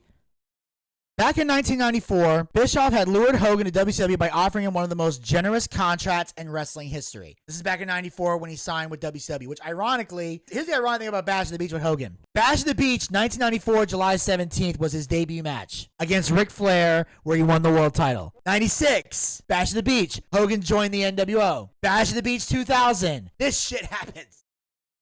So, Bash at the Beach, a lot of historic shit Hogan's been involved in. Hogan turns it down, and by that we mean he doesn't turn down the contract. I mean, that means he turns down Russo's pitch, basically. The thing about, you're going to look strong, you're going to look good, but you're not going to go over. And Hogan's like, no, I don't like this. Because again, he has the right to do this. Russo makes him look like King Kong, wiping out everybody, but doesn't win the title. And Hogan says he's good. Russo shows up to the pay-per-view, and Eric tells him to go talk to Hogan because he's not going to do this. Russo, Bischoff, and Hogan are the only three people in the trailer. They talked, but it was Bischoff's job to oversee everything, and Russo didn't get a vote. They wanted Hulk to win the title. Okay. I thought they wanted Booker T to win the title, not Hulk Hogan. Part where I probably get confused. Well, no. Russo wanted Booker T to win. He talked to the people that are part of the creative team. Because WCW had a booking committee. Like Kevin Sullivan used to be on this thing. Mike Graham was on this thing. J.J. Dillon. Like, they had a creative team, and they all wanted Booker T. Hogan and Bischoff wanted Hogan to win the title. That's the problem. So Hogan thinks he should go over, and Eric Bischoff agrees that Hulk should go over. That's the issue here. Now, that being said, this is what I want to say. Now, obviously, there's some things that happen later, but I don't want to jump ahead. I know I've been kind of guilty of that this episode, but I want to say this. Here's the one moment where I'm going to be a little anti-Hogan here. He already said yes. You don't get to change your mind the day of the pay-per-view. That's unprofessional. I will say that. You can't commit to something and then decide the day of the show, yo ass ain't gonna do it. That's fucked up. If I'm Russo, I'm pissed. I can get that anger because you already said, I'm good with this script. The moment you say you're good, it goes into production. Because remember, pay-per-views are live. WWE in general is live. I think Thunder was the only episode that was taped, if I remember correctly. I think it was. But either way, you already gave the blessing. You change your mind the day of the show, now you got to rewrite a whole fucking show. And ladies and gentlemen, again, this is coming from someone who works in the business on an indie level. I know what it's like to have to change shit the day of a fucking show. And it's usually because someone no-shows, someone has an incident where they can't make it. Because no-show, I mean they don't call, they don't show up, they just ghost us. Other people have incidents where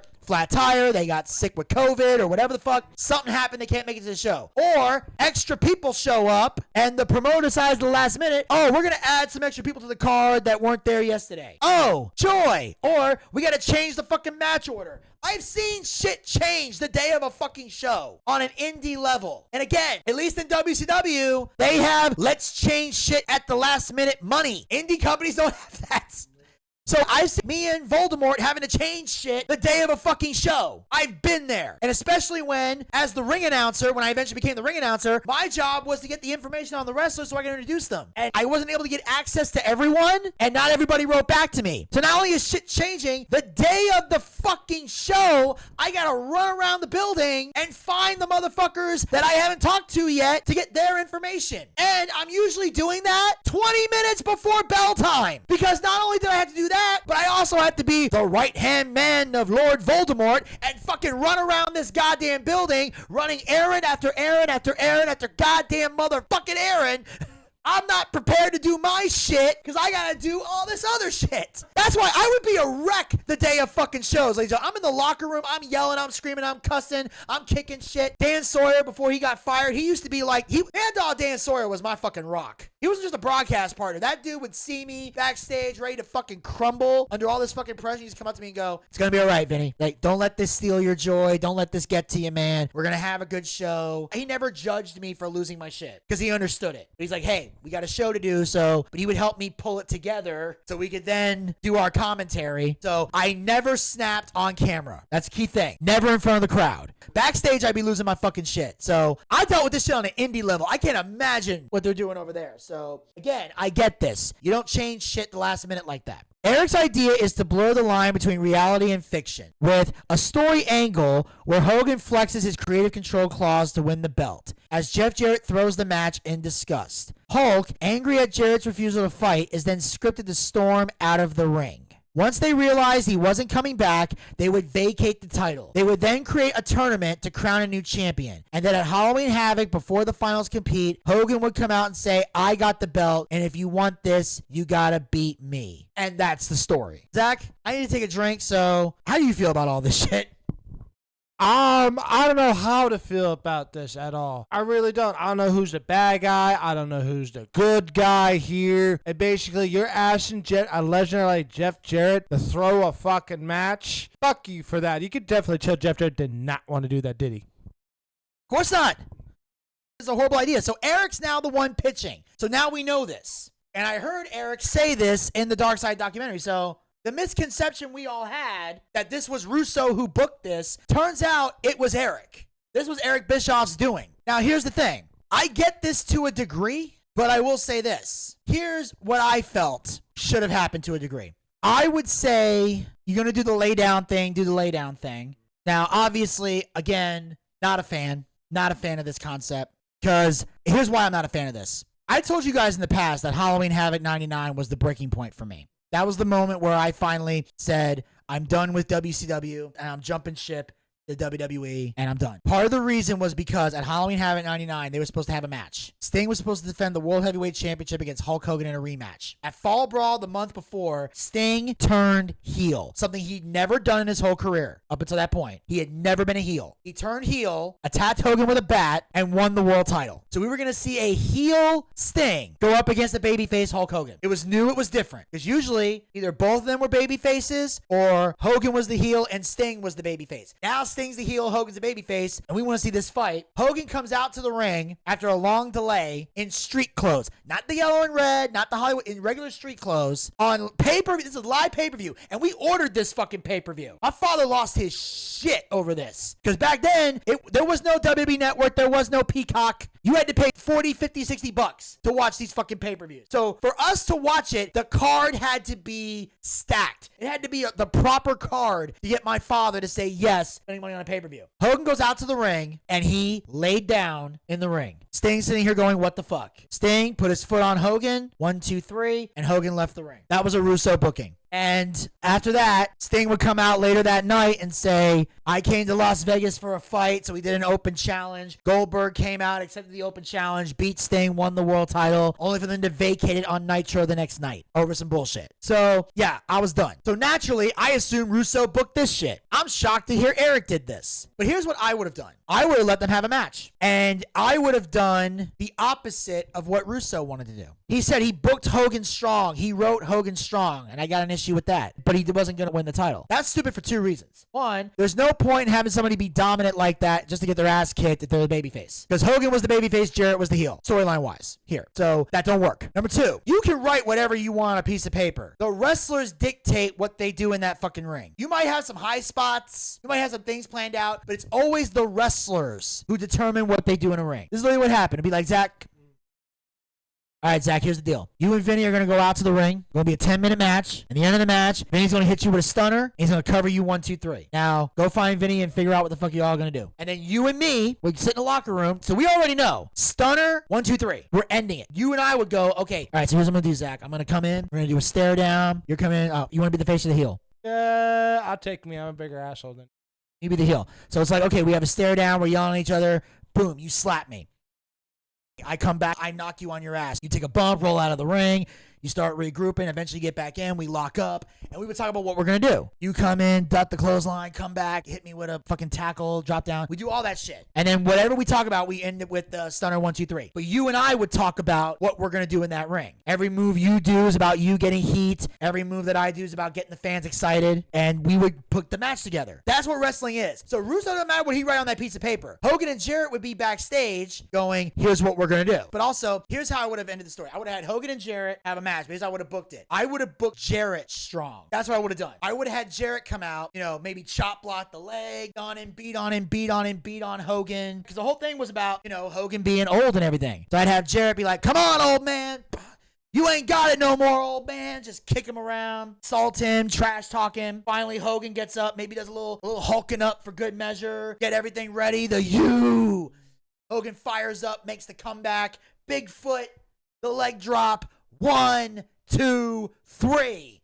Hogan beats Jarrett, wins the world title, and then after that, I would have held a tournament. Instead of crowning a vacant champion, I would hold a tournament to crown the new number 1 contender, and I would make the number 1 contender Booker T. And then I would have Booker T and Hogan at Halloween Havoc. That would be the main event. You'd leave a little bit of time for Hulk and Book to cut some promos and shit like that. Then you have Booker T and Hogan have the match, and guess what? Booker T beats Hogan, wins the WCW World Heavyweight title. I'm telling you right now, that ups Booker T's resume. I'm not trying to be disrespectful to Jeff Jarrett. I've met Jeff Jarrett. I love Jeff Jarrett. I respect him a great deal. Great man. Great man. In the early days of my comedy career, he was supportive. I met him, so I have nothing but love for Jeff Jarrett. But let's be honest, getting a victory over Hogan would up your resume more than getting a victory over Jarrett. Jarrett's still good, but Hogan would be better. I'd rather have Booker beat Hogan. And I think Hogan, under the right circumstances, would do a job for Booker T. I think he would, honestly. But you talk to Hogan in advance before you do everything and say, hey, let's do that.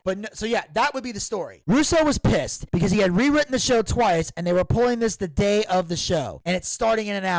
Eric proceeded to put Brad Siegel on the phone and lay it out and let him choose. Brad said go with Eric's idea. Russo starts rewriting the story in his head because he's determined to not let Hulk walk out with the title. And now here's the problem. So Russo's pissed because, again, they're doing this day of the show and starting in an hour. Russo has every right to be pissed off. Let me make that clear. He has every right to be pissed. I've already told you how stressful it is the day of a fucking wrestling show. It's a fucking nightmare. So I get Russo's frustration. I empathize. I couldn't empathize 23 years ago, but I can now because I work in the business. So I can empathize with that. Now, that being said, like I said, Eric and Russo were working together, but Eric was overseeing Russo. Eric had voting power, Russo didn't. But if they had issues, Brad Siegel was the middleman. He's the head of TNT, TBS. He's running the freaking fucking company. It's still Ted Turner's company, but Brad Siegel is the head of the TV network. So they go to Brad Siegel, and Brad says, go with Eric's idea. So Russo can whine and moan and bitch and pout all he wants. The fans can whine and moan and bitch and pout all they want. We can whine and moan and bitch and pout all we want.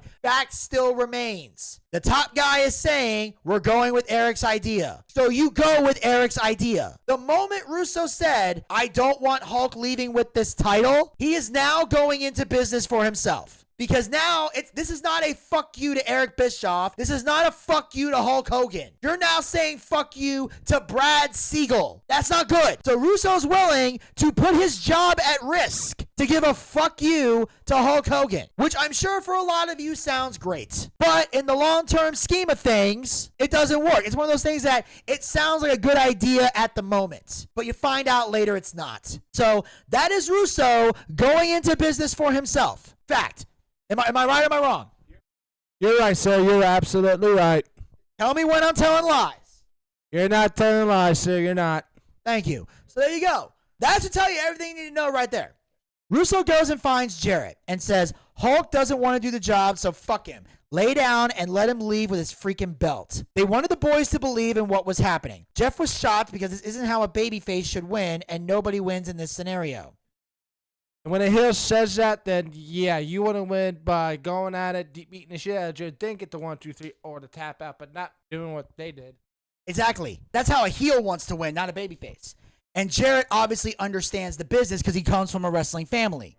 So now Jarrett's not happy about any of this because nobody wins. And it's true, nobody wins. But again, Russo, because they wanted everyone to believe in what was happening, including the boys. And unfortunately, in wrestling today, if you want to get something over, sometimes you got to work the boys. Especially today when the majority of the boys are just as much marks as the fans. Back then, there were no marks in a locker room. But as the 2000s, everything started going up, the marks started creeping their way into the business. So now you got to work the boys as well so they don't spill the beans. As Bash of the Beach 2000 begins, a storyline is in place for current WWE Champion Jeff Jarrett to take a dive for Hulk Hogan. Everyone is ready to put the plan in motion until Jarrett begins having second thoughts because of his family legacy. Jarrett was afraid to go out there and wasn't sure what to do. Finally, he goes out and decides to get it over with. Jarrett's like, I'm going to do my job. Hogan grabs the mic and says, you know something, Jeff Jarrett? You are the chosen one because I have chosen you to powerbomb your ass through this mat. So come on down and get your ass kicked, Jarrett. And Jarrett,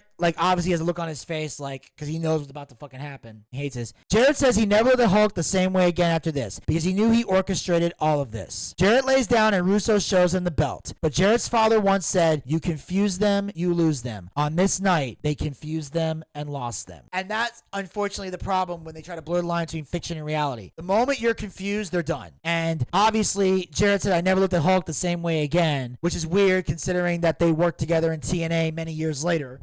As soon as that bell rung, Jeff Jarrett just looks at Hulk Hogan and immediately lays down. And Hulk Hogan's like, what the fuck are you doing? He's doing like, seriously, dude?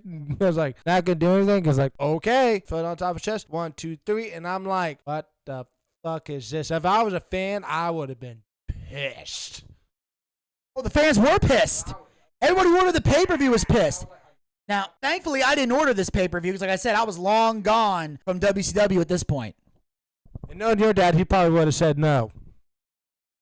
After Halloween Havoc 99, yes. But if he had ordered that pay-per-view and saw that shit, he'd be like, oh, this fuck, it would have pissed him off again. Like, they did this shit again? Like, keep in mind, we didn't order every pay-per-view every month. So imagine if we went months without a pay-per-view, we finally get Bash of the Beach 2000, and this shit happens again? Oh my God, my dad would have lost it. Because my dad would just see his money getting flushed down the fucking drain. Which, at this time, if you ordered a WCW 2000 pay-per-view, chances are your money went down the fucking drain. And this is coming from a huge WCW fan here. Bear that in mind. But the thing was, the reason Hogan looks confused because storyline-wise he's supposed to. Russo throws the title at Hogan and leaves. Hogan grabs the mic and says, is this your deal, Russo? That's why this company's in the damn shape it's in because of bullshit like this. He then puts his foot on Jeff. The ref counts the pin. Jarrett rolls out of the ring, goes straight to the back. So it's basically like, fuck this whole thing. And then Bischoff eventually comes out. Hogan's got the belt, wondering what the hell's going on. And as Bischoff and Hogan leave the arena, the show continues. But what happens next will be debated by wrestling fans and insiders for decades to come, as Vince Russo takes matters in his own hands by cutting a scathing promo on Hulk. And before I get to the promo, I'm going to say this real quick. Obviously, Bischoff and Hogan leaving the arena was meant to sell the fact that this was bullshit and, again, kayfabe the fans. Here's where they made a mistake. And I'm going to say Bischoff and Hogan made a mistake. Hogan should leave the building to make this believable. Eric Bischoff did not have to leave. That was, I think, where they fucked up. If Bischoff had stayed, I don't think Russo would have done what he did, promo-wise. All Bischoff had to do was hide in a fucking office building off camera, or go sneak off somewhere, sneak back into the building, whatever. Or maybe Hogan could say something to Eric like, I need to be alone, get away, and like push him away. And then Bischoff's just like, he didn't want me in the limo with him. Like, you could have the moment you both left and you left Russo alone, that's the problem. When Russo is left alone, shit goes down that you don't want to go down. Russo's one of those people that needs micromanaging. And this is coming from the man who hates micromanaging, hates it with a passion. But some people need to be micromanaged, and fucking Russo is one of them. And here's the promo that Russo cut the night of Bash at the Beach.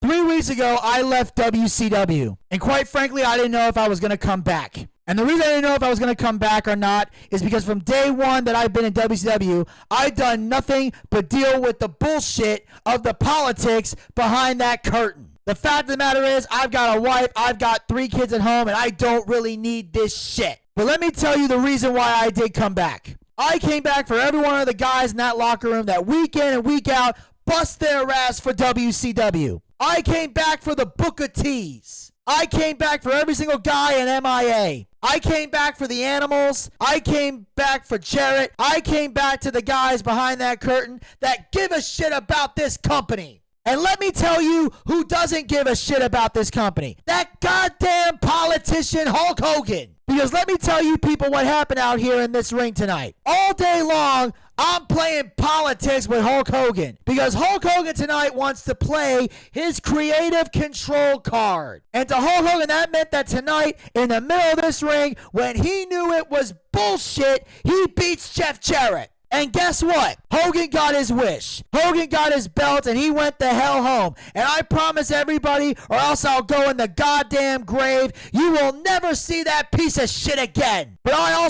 sat out there, and the people just like you. And I know you paid good money to come in tonight, and nobody is going to be ripped off here tonight. So Hulk Hogan now has the WCW belt. And Hulk, let's refer to that as the Hulk Hogan Memorial Belt, because from here on in, that belt don't mean shit. Because there will be a new WCW belt, and as far as I'm concerned, that belt still belongs to the one guy that busts his ass week in and week out in the middle of this ring. And you people can love him and hate him, but he doesn't screw anybody back there, and that's Jeff Jarrett. Now, hold on a minute. Jeff Jarrett is still the official WCW champion, but he will defend that title against a son of a bitch back there who for 14 years has been busting his ass in WCW and can't get a goddamn break because of the Hulk Hogan. And I'm talking about Booker T. Booker T and Jeff Jarrett are the 2 reasons why I'm in this damn stinking business to begin with. So tonight in this ring for the WCW World Heavyweight title, 2 deserving guys, Jarrett and Booker, will compete for the WCW title, and they'll tear this goddamn house down. And Hogan, you big bald son of a bitch,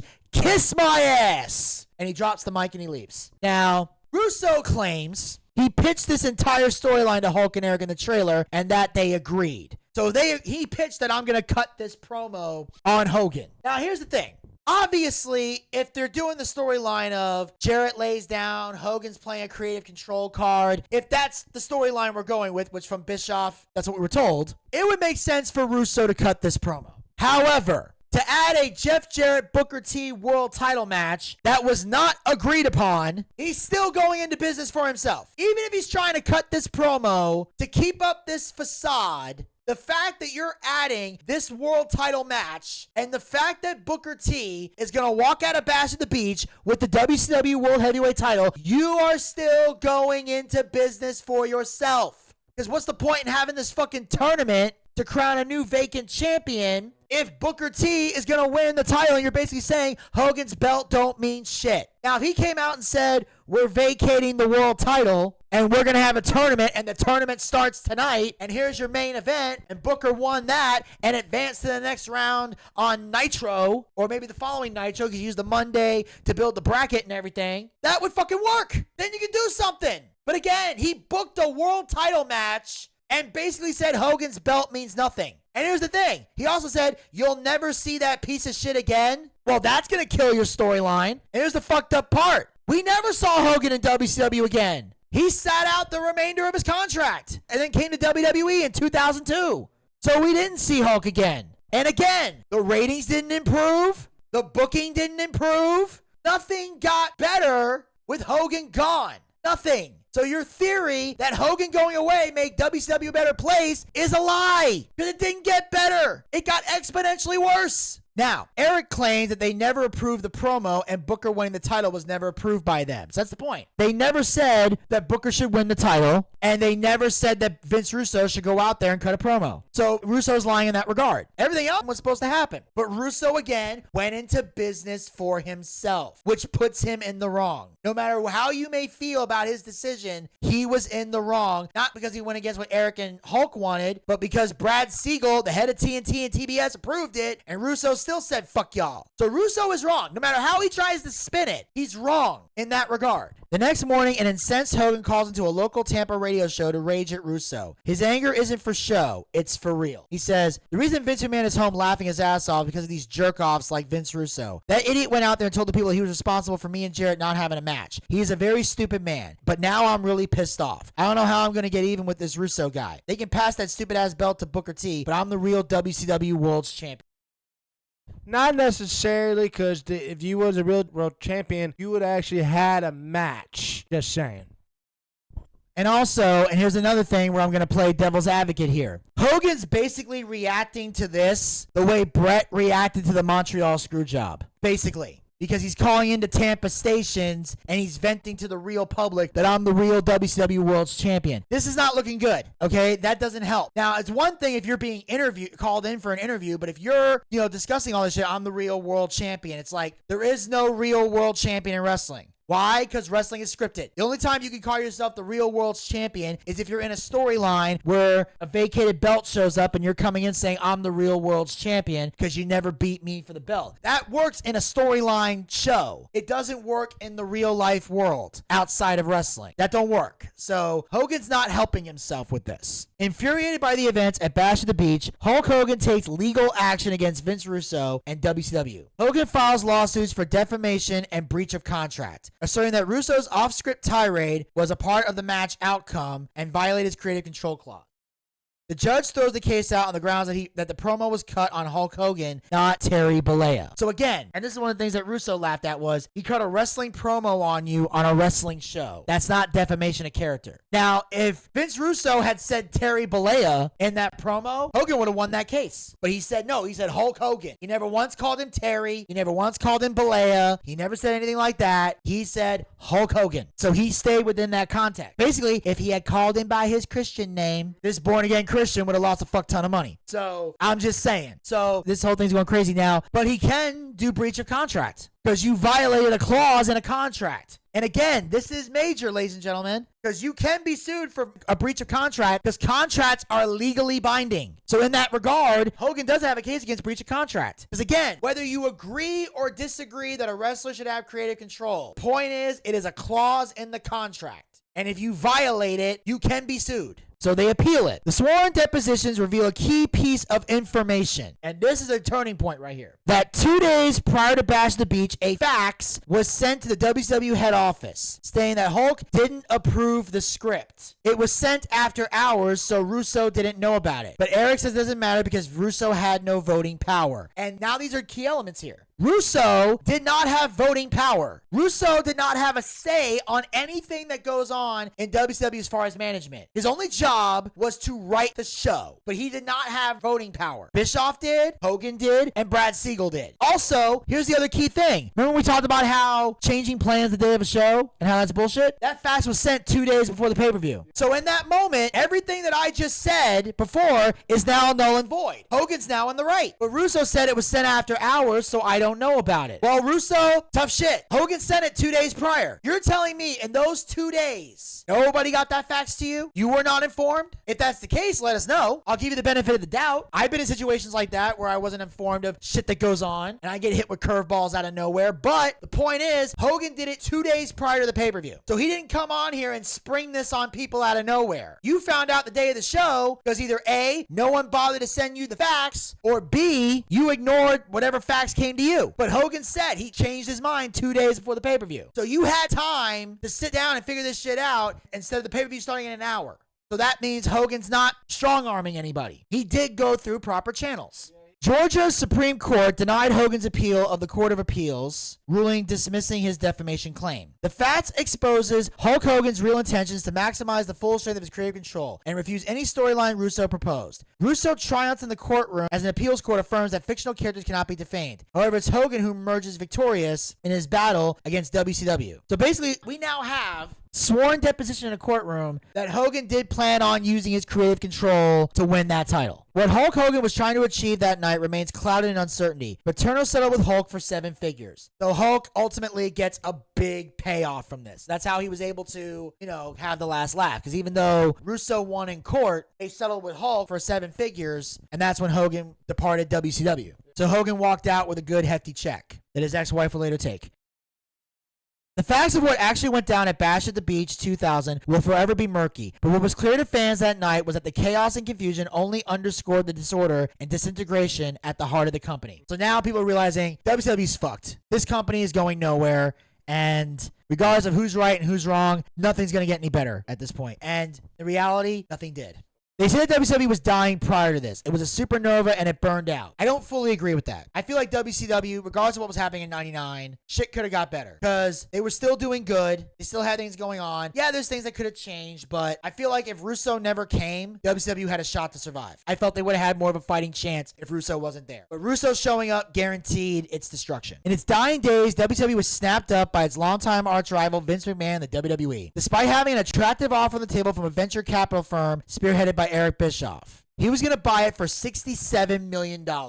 And they would get all the assets and placement on Monday and Thursday nights. Turner took it off the table and sold it to WWE because they simply wanted to get rid of it, and sold it to Vince McMahon for $2.5 million plus an additional $1.7 million for the tape library. And here is why a lot of people in the business say that the AOL Time Warner merger is ultimately what killed WCW. Because once Ted Turner was no longer in full power, WCW didn't get the respect it deserved. Because ultimately, they didn't care about wrestling. They didn't see it as valuable. Even though wrestling brought in high ratings and did very well and had a very strong fan base, there are some people who just don't give a shit about pro wrestling. They don't respect it. They don't like it. They think it's garbage. They think it's fake. They think whatever. And that's why it's hard to get people who aren't wrestling fans to take wrestling seriously. Or they look at you like you're crazy because you take it so serious. Because people just don't want it. Like, Eric Bischoff's willing to give you $67 million. You hate this company so much that you're willing to take a really low ball offer because we don't want it anymore. That's a scumbag move. Because Eric Bischoff's going to get the same placements on Monday and Thursday nights, and he was going to buy it for $67 million. Eric Bischoff was going to try to give WCW a real shot. Because Bischoff would be in full control. No TV, no executive people, nobody in control. It would be Bischoff's thing. And the people in his venture capital firm that were running it with him, that were going to run the company. But Vince bought it, and what did Vince do? That shitty invasion angle that really wasn't an invasion because it was basically, you had a handful of WCW, ECW guys, but you mostly put WWE stars defecting to that group. By the time you got to the winner-take-all match, it was a couple WCW guys and basically all WWE. You had the final match of the invasion angle, or the 5-on-5 Survivor Series, came down to Rock and Austin. 2 WWE guys. Only one of them actually wrestled in WCW. And would make no sense for him to go to the WCW side because they fucking fired him. It was all fucking stupid. And Vince basically just relegated WCW to nothing because that's what Vince felt. That WCW was nothing. That WCW was beneath them. That WCW was never real competition. WWE people delude themselves into thinking that WCW wasn't a threat even though they were. Now, yes, they won in the end. But WCW at one point was a threat. And the fact that all the WCW guys got treated like shit when they walked in, and only a handful of them get treated with the respect they deserve decades later, is fucking stupid. Those guys should have been treated like stars the second they walked in because they were stars. Goldberg was a star. Diamond Dallas Page was a star. Buff Bagwell was a star. Booker T was a star. Now, do I think Booker T deserved to be a 5-time WCW World Heavyweight Champion? No. I don't think he was that big of a star, but he was his fucking star. Scott Steiner was a fucking star. Sting, look how they treated him. He's a fucking icon, for Christ's sake. There are so many mistakes that the invasion angle made and how stupid a lot of this shit was. And if Eric Bischoff could have gave WCW one more run, I feel like WCW would have been so much better off. And then Vince Russo says, at the end of the day, this is a form of entertainment. And when people ask him about getting into the business, he tells them, don't. Now, I will say this. Again, wrestling is a form of entertainment. It is. And in some cases should be treated that way. But you also have to understand there is a sport element to it as well. Gotta find the blend between the sport and the entertainment. Everything on TV, by the way, is a form of entertainment. Football is a form of entertainment. Baseball is a form of entertainment. Basketball, everything you watch on TV in some way, shape, or form is in the entertainment world. And as far as not getting in the business, here's what I would say. And obviously, Russo, he's bitter towards the business. This is what I would say to people that want to get in the wrestling business. This is what I would say. Unless you truly love it, don't get in. That's what I would say. I think DDP actually said this once to a wrestler. He said, unless you can't breathe without it, don't get involved. If you love it so much that you need it, that you truly want it, and you're willing to go through the sacrifice and the shit that you have to go through to make it in the business, then get in the business. But if you ain't willing to take the hits, don't do it. Because I'll tell you right now, it's not an easy business to get into. Depending on where you're at, it's tough, very tough. Again, I worked in management. I've been talent and I've been management. I'll say this right now. If I start working in the business regularly, I just want to be talent. I never want to be in a management position ever again, unless there's a hefty paycheck attached to it. If I work in management again, I better be the highest paid guy in the whole fucking company, and it better be enough money to where I am willing to tolerate this shit. Because it is hell. I love wrestling. It is hell. I love the talent aspect. The management shit, I fucking hated so much. Hated it. Hated every second of it. But I love the talent aspect. I love the commentary. I love the announcing. I love the managing. You know, I'm willing to help out if need be. There's a fine line between helping people and getting taken advantage of, and I've learned that. You gotta find that blurred line. But I would tell people, you can't be in this business if you don't love it. If you don't love wrestling enough to take the hits and go through the crap, or do the things that it takes to succeed, whether you're a wrestler, a manager, a referee, an announcer, whatever. You ain't willing to go through the crap, the long drives, the work you gotta do, beginning, middle, end of show, don't get in it. I would not recommend it. I was willing to go through a lot of that stuff. Like I said, I do managing. I've been an announcer. I've been a commentator. At one point, I'm looking to get into filming. I'm starting to do my production stuff. I might actually be looking to do some, filming for wrestling. Like we're filming and editing and get a price for that. And this is the first time I've actually revealed this. I was inspired to do it because I saw a couple ads for filming, but by the time I saw the ad, the date was too close to the date to ask. By then, they already found somebody. But also, some of the film stuff that Zach and I did that we'll talk about in a later variety show, that inspired me to want to do that. So I'm actually looking to get into filming as well. So, but again, unless you truly love it, don't get in it. So, Zach, any final thoughts on this fiasco? Fuck you, Vince Russo. Shit stain, courtesy of Gator Ricky Ross. So, ladies and gentlemen, that of course will conclude our review of Bash at the Beach 2000 from a video standpoint. Zach, thank you so much for taking time out of your busy schedule. Look forward to seeing you on the next one. In fact, join us next week. We're going to get into something interesting here. It's going to be something that Zach's been waiting a long time to get to this one. We're going to be getting into the world according to Marty Jannetty next week. Hey, Vinny, you know what Shawn Michaels is guilty of? What's that? The murder of Marty Jannetty. I wonder where Clem is. Clem. Y'all going to talk about Clem? Yes, Gator, we're going to talk about Clem. Fuck's sake. And now, as I mentioned before earlier, ladies and gentlemen, for this particular episode, obviously we focused a lot on Hogan, Russo, Jarrett, and all that. If you follow us on all of our podcast platforms, the link is down in the description box below, we have a special link for this one. In addition to this video, Zach and I also did an audio pay-per-view review of Bash at the Beach 2000 from start to finish. If you want to find out more about the rest of the matches and what went down between Booker T and Jeff Jarrett, obviously we didn't go into detail about the match. We're saving that for the audio version. You can find it. And the link is down in the description box below. Pick the podcast platform you want to listen to it on. Follow us on that one or follow us on all four. The choice is yours. You can also follow us on all our social media platforms. The link is down in the description box below. And you can support the Boochcast by going to podcasters.spotify.com/pod/show/Boochcast/support. That link is down in the description box below. And of course, as always, hit the subscribe button and ring that bell to be notified so you never miss another episode of Boochcast Reviews Darkside of the Ring, as well as other additional Boochcast YouTube content. We'll talk to you guys next time. Until then, pizza, baby!